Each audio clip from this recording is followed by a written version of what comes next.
एक जंगल में एक चिड़िया रहती थी और वह चिड़िया टमाटर की खेती करती थी और फिर उन टमाटर को बाजार में बेचा करती थी। और उसी के विपक्ष में कालू कौआ भी टमाटर बेचा करता था और वो हर वक्त यही सोचता था कि चिड़िया के टमाटर मुझसे ज़्यादा बिकते हैं, मुझे उसका कुछ ना कुछ बुरा ज़रूर करना है। एक दिन उस जंगल के महाराज ने एक ऐलान किया। उन्होंने ऐलान में जंगल के सभी सब्जी वालों को बुलाया था। अरे सेनापति सुनो, हमारे जंगल में जितने भी सब्जी वाले हैं, खासकर टमाटर वालों को ऐलान में ये बता दो कि हम जिसके भी टमाटर सबसे अच्छे होंगे, सबसे स्वादिष्ट होंगे, हम उसको बहुत सारा सोना भेंट में देंगे। तुम जल्दी से जाओ और पूरे जंगल में ये ऐलान कर दो। जी महाराज, जैसा आपने कहा है हम बिल्कुल वैसा ही करेंगे। हम अभी जाते हैं और पूरे जंगल में ये ऐलान कर देते हैं। अरे टोनी, क्या तुमने कोई ऐलान सुना है? हमारे महाराज ने एक ऐलान करवाया है अपने सेनापति द्वारा, और उस ऐलान में हमारे महाराज ने ये कहा है कि हमारे जंगल में जितने भी सब्जी वाले हैं, सारे सब्जी वालों को बुला लिया जाए और जिस सब्जी वाले के टमाटर सबसे अच्छे होंगे उसको उपहार में सोना दिया जाएगा। अरे वाह, ये तो बहुत अच्छी बात है। फिर तो मेरे ही टमाटर हमारे महाराज को सबसे ज्यादा अच्छे लगेंगे, देख लेना तुम। और इधर फिर कालू कौआ को भी इस ऐलान के बारे में पता चल जाता है। फिर कालू कौआ भी सोचने लगता है, अरे वाह, ये तो बहुत अच्छा ऐलान करवाया है हमारे महाराज ने। अब तो मुझे अमीर होने से कोई रोक ही नहीं सकता। मैं महाराज को अपने टमाटर खिला दूंगा और फिर महाराज से बहुत सारा सोना ले लूंगा और फिर सोना लेकर एक अच्छा सा घर बनाऊंगा और अपना खुद का बिजनेस स्टार्ट करूंगा और फिर मुझको अमीर बनने से कोई नहीं रोक सकता। लेकिन वो टूनी चिड़िया शायद मुझको रोकेगी, क्योंकि उसके टमाटर मेरे टमाटर से बहुत ज़्यादा स्वादिष्ट लगते हैं। उसकी दुकान पर वैसे भी बहुत ज़्यादा भीड़ लगी रहती है और मेरी दुकान पर तो कोई टमाटर खरीदने आता ही नहीं। एक काम करता हूँ, कल सुबह जाकर टोनी की टोकरी अपनी टोकरी से बदल देता हूँ। फिर अगले दिन कौआ कहता है, अरे लगता है कि मुझे अब चलना चाहिए। अब जल्दी से जल्दी जाकर चिड़िया की टोकरी अपनी टोकरी से बदल देता हूँ, उसके स्वादिष्ट टमाटर अपने टमाटर से बदल देता हूँ और फिर महाराज के राजमहल पहुँच जाता हूँ। उसके बाद कालू कौआ उसकी टोकरी बदलने आता है, लेकिन उसको महाराज का सेनापति खिड़की से देखता है। अरे वाह, टोकरी तो मेरे सामने ही रखी हुई है। जल्दी जल्दी इस टोकरी को बदल देता हूँ और बदल कर जल्दी यहाँ से निकल जाता हूँ। अगर चिड़िया आ गई तो प्रॉब्लम खड़ी हो जाएगी। जल्दी जल्दी से बदल देता हूँ। उसके बाद कालू कौआ टोकरी बदलकर अपने घर आता है और बड़ा ही खुश हो जाता है और फिर घर आकर कहता है, अरे वाह, अब तो मुझे टोकरी मिल गई। अब आराम से जाऊंगा महाराज के राजमहल में और बड़े ही प्यार से महाराज को टमाटर खिलाऊंगा। महाराज फिर मुझसे खुश हो जाएंगे और मुझको बहुत सारा सोना भेंट में दे देंगे। उसके बाद बेचारी टोनी चिड़िया वापस अपने घर आती है और घर आकर कहती है, अरे मुझे लगता है कि अब मुझे महाराज के राजमहल में चलना चाहिए, क्योंकि सभी सब्जी वाले वहाँ पहुँच चुके होंगे। कहीं मैं लेट ना हो जाऊँ। अगर मैं लेट हो गई तो महाराज गुस्सा हो जाएंगे, फिर मुझे वैसे ही प्रतियोगिता में भाग नहीं लेने देंगे। इससे अच्छा मैं पहले ही चली जाती हूँ महाराज के राजमहल में और महाराज खुश हो जाएंगे मुझे देखकर। उसके बाद एक एक करके वो दोनों महाराज के राजमहल में आ जाते हैं और महाराज उन दोनों को देखकर खुश होते हैं कि हमने प्रतियोगिता रखी और सभी बाकायदा आ चुके हैं। अरे आओ भाई आओ, आ गए तुम, बहुत अच्छा किया। लेकिन अपनी अपनी टोकरियां कहाँ छोड़ आए? महाराज, टोकरियां तो हमने बाहर रख दी जिससे कोई दिक्कत ना आए हमें। चलो ये तो छोड़ो, तुमने बहुत अच्छा किया कि तुम टोकरियां अपनी बाहर रख के आ गए। लेकिन हमने कुछ सोचा है। हमने यह सोचा है कि आज का विजेता हम टोनी चिड़िया को बना देते हैं, क्योंकि उसकी दुकान पर वैसे भी बहुत ज़्यादा भीड़ लगी रहती है। इस वजह से हमने सोचा है कि टोनी के टमाटर ही सबसे ज़्यादा स्वादिष्ट होंगे। अरे नहीं नहीं महाराज, ये कैसे हो सकता है? मैंने तो इस प्रतियोगिता के लिए बहुत कुछ सोचा था और बहुत मेहनत की थी मैंने इस प्रतियोगिता के लिए। अरे हाँ भाई, हमको पता है कि तुमने कितनी मेहनत की थी इस प्रतियोगिता के लिए और कितना कुछ सोचा था इस प्रतियोगिता के लिए। लेकिन तुमने जो काम किया है उस काम को करते हुए हमारे सेनापति ने तुमको देख लिया।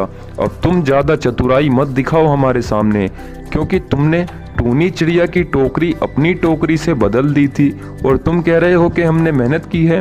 तुमने तो इतना गिरा हुआ काम किया है कि तुम इस प्रतियोगिता में भाग लेने के लायक भी नहीं हो। हमें तुम पर बहुत क्रोध आ रहा है।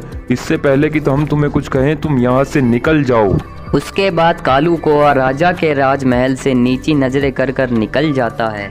अरे टूनी, तुम घबराओ नहीं, हमने तुमको विजयी बनाया है क्योंकि तुम बहुत साफ दिल की हो और ये कालू कौआ बहुत ही गंदे दिल का है। अगर हाँ, कालू कौआ तुम्हें आज के बाद कुछ कहे तो तुम आकर सीधा हमसे बताना।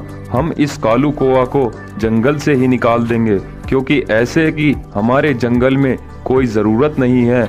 ऐसे किसी भी काम के नहीं होते। तुम अब आराम से अपने घर जाओ।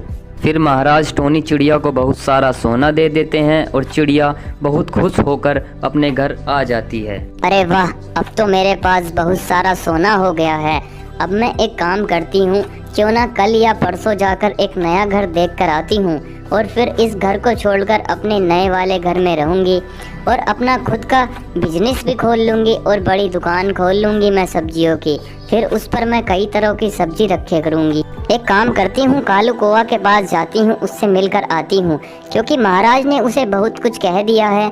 कहीं वो गुस्से में मेरा कुछ नुकसान न कर दे, कहीं वो गुस्से में मेरे टमाटर के पेड़ ना काट दे। एक काम करती हूँ, उसे देख कर आती हूँ। और इधर कालू कौआ बहुत ज़्यादा गुस्से में था और गुस्से में बहुत कुछ कह रहा था। अरे आज महाराज ने मेरी राजमहल में बहुत ज़्यादा बेइज्जती की है, वो भी सिर्फ और सिर्फ उस टूनी चिड़िया की वजह से। अब तक तो पूरे जंगल में ये बात फैल चुकी होगी कि आज राजमहल में महाराज ने कालू कौआ की बहुत ज़्यादा बेइज्जती करी है। लेकिन मैं करूँ तो करूँ क्या? मन तो ये कर रहा है कि अभी जाकर चिड़िया की पीठ में छुरा घोंप दूँ और चिड़िया को जान से मार दूँ। लेकिन मेरी समझ नहीं आ रहा कि क्या करूं। कुछ सोचना पड़ेगा। एक काम करता हूं, अभी जाकर चिड़िया के सारे टमाटर के पेड़ काट देता हूं। उसके बाद कालू कौआ कुल्हाड़ी लेकर चिड़िया के खेत में पहुंच जाता है और उसके टमाटर के सारे पेड़ काटने लगता है और बहुत ही ज़्यादा गुस्से में होता है। तभी थोड़ी ही देर बाद खेत में टोनी चिड़िया आ जाती है और बहुत ज़्यादा गुस्से में रहती है। अरे ये क्या कालू कौआ, तुम इतने गिरे हुए हो कि तुम अब आकर मेरे पेड़ काट रहे हो। मैं अभी जाकर महाराज से सब कुछ बता देती हूँ कि तुम मेरे पेड़ काट रहे हो और महाराज ने तुमको समझाया था। अभी जाकर मैं महाराज से बता दूंगी और फिर महाराज तुम्हें हमारे जंगल से बाहर निकाल देंगे। अरे नहीं, मुझे माफ़ कर दो, मुझसे गलती हो गई। मैं आज के बाद कभी भी तुम्हारे साथ ऐसा नहीं करूँगा और तुम्हारे साथ क्या किसी के साथ भी नहीं करूँगा। कृपया करके तुम महाराज के पास ना जाएं, वो मुझे बाहर निकाल देंगे। उसके बाद चिड़िया राजा के महल जाकर महाराज को सब कुछ बताती है। महाराज, आपने तो कहा था कि कालू कौआ अगर तुम्हें कुछ कहेगा तो मुझसे बता देना। अब कालू कौआ मेरे पेड़ काट रहा है, कृपया करके कुछ समाधान कीजिए। उस कालू कौआ को हमारे जंगल से बाहर निकाल दीजिए महाराज, वो बहुत ज्यादा बुरा है। अरे क्या उसकी ये मजाल कि कालू कौआ ने इतनी बड़ी गलती की हमारे इतना समझाने पर भी? इसका मतलब वो हमें नहीं मानता, वो हमें अपना महाराज नहीं मानता। तुम टेंशन मत लो, मैं अभी कालू कौआ को जंगल से बाहर निकालने का वादा करता हूँ तुमसे। लेकिन तुम अब परेशान मत होना, तुम अब अपने घर जाओ और आराम से अपने घर रहो। तुम्हें अब कोई दिक्कत नहीं। आज के बाद तुम्हें कालू कौआ कुछ नहीं कहेगा क्योंकि अब हम उस कालू कौआ को अपने इस जंगल से निकाल देंगे। उसके जैसे की ज़रूरत नहीं है हमें इस जंगल में। फिर चिड़िया अपने घर जाकर आराम से अपने घर रहने लगती है। इसलिए कहते हैं तुम्हारे पास जितना भी है, जो भी है, उसी में खुश रहो।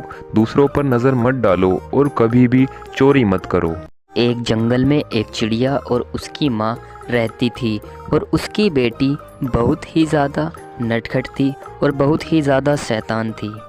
अरे मम्मा, क्या आज मैं खेलने चली जाऊं? मुझे बहुत दिन हो गए हैं, मैं कहीं पर खेलने भी नहीं गई। अरे बेटा, बाहर खेलने मत जाओ। अगर तुम घर से बाहर खेलने जाओगी तो तुम घर का रास्ता भूल जाओगी, इसलिए तुम बाहर मत जाओ और मैं बर्तन मांज कर आती हूँ, तब तक तुम यहीं रहना।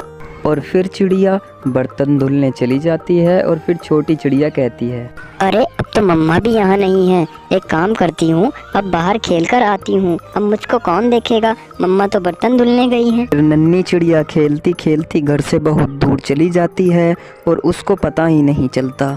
फिर वो रुककर सोचने लगती है कि अब मुझे घर चलना चाहिए। अरे मैं ये घर से कितनी दूर आ गई हूँ, अब मैं कैसे जाऊँगी घर। मम्मा आप कहाँ चली गई मम्मा? मम्मा मम्मा मम्मा मम्मा आप कहाँ चली गई मम्मा? आप सही कह रही थी कि तू बेटा खो जाएगी, तू घर से बाहर मत जा। मैंने आपकी नहीं सुनी मम्मा। मम्मा उसके बाद वो अपनी माँ को आवाज़ मारते मारते दूसरे जंगल में पहुँच जाती है और उसको एक गिद्ध देख लेता है और वो उस चिड़िया से पूछने लगता है, अरे बेटा, तुम यहाँ कैसे घूम रही हो? तुम अपनी माँ को आवाज़ क्यों मार रही हो? तुम इतनी परेशान क्यों हो बेटा? अरे अंकल जी, मेरी मम्मा ने मुझको मना किया था कि बेटा बाहर खेलने मत जाना, लेकिन मैं फिर भी बाहर खेलने आ गई और खेलते खेलते मैं घर से बहुत दूर आ चुकी हूँ। अब मैं अपने घर का रास्ता भूल गई, इसी वजह से मैं अपनी मम्मा को आवाज़ मार रही हूँ। और उसको देखकर वो गिद्ध समझ जाता है कि ये तो टूनी चिड़िया की बेटी है। बेटा तुम परेशान मत हो, मैं तुमको तुम्हारे घर पहुंचाऊंगा। मैं तुम्हारी मम्मी को जानता हूं और मैं तुमको भी जान गया हूं कि तुम किसकी बेटी हो। मैं तुमको तुम्हारे घर पहुंचाऊंगा। और इधर उसकी माँ भी बहुत ज़्यादा परेशान हो रही थी। वो भी अपनी बच्ची को जंगल में जगह जगह ढूंढ रही थी। तभी उसको सामने से गिद्ध आता हुआ नज़र आता है और अपनी बच्ची को गिद्ध के पास देखकर वो चिड़िया बहुत ज़्यादा खुश हो जाती है और फिर वो गिद्ध उस चिड़िया की बच्ची को उसके पास ले आता है। अरे ये लो, ये रही तुम्हारी बेटी। ये पहाड़ी के दूसरी तरफ पहुंच गई थी और मैंने इसको देख लिया और मैं इसको यहाँ ले आया। अरे भैया, आपका बहुत बहुत धन्यवाद कि आप मेरी बेटी को घर पहुंचाने आए। मैं तो डर ही गई थी क्योंकि ये घर से बहुत देर से गायब थी। मैंने सोचा पता नहीं कहाँ चली गई। आपका बहुत बहुत धन्यवाद, मैं आपकी सदा आभारी रहूँगी।